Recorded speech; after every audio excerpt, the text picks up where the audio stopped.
高雄即几档是办真侪场演唱会，也毋过在活动期间，饭店的房间拢真歹订，而且有业者阁会趁即个机会来起价。即马9月开始，阁有国外的团体要来开演唱会。高雄市观光局甲消保官已经开始咧调查，伫个44间饭店甲民宿当中，已经查到3间拢违法，会照法律来甲处罚。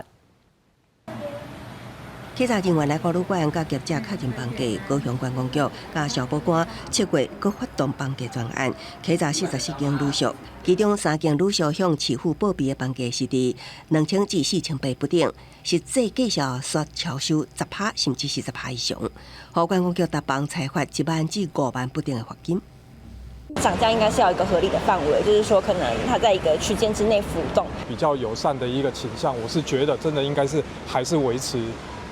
原本的那样计划。 游客希望房价更较友善，高雄去年办117场的演唱会，吸引大约139万人次到高雄。也毋过演唱会期间订找无房间，造成不少业者趁机会起价，支付严查封关。针对本市旅宿，一共进行了2216家次，高达了14824个房间，裁罚了305件。希望透过积极管理来维护旅宿市场的秩序。 演唱会带动观光产业业绩，敢若去年观光效益就超过45亿。观光饭店名基台演唱会加入高雄旅游的火车母，呼吁起价业者唔通只看一时的利益。还是要永续经营的，让客人来到高雄以后还想要再来，第二次来深度之旅，第三次来可以长期度假在高雄。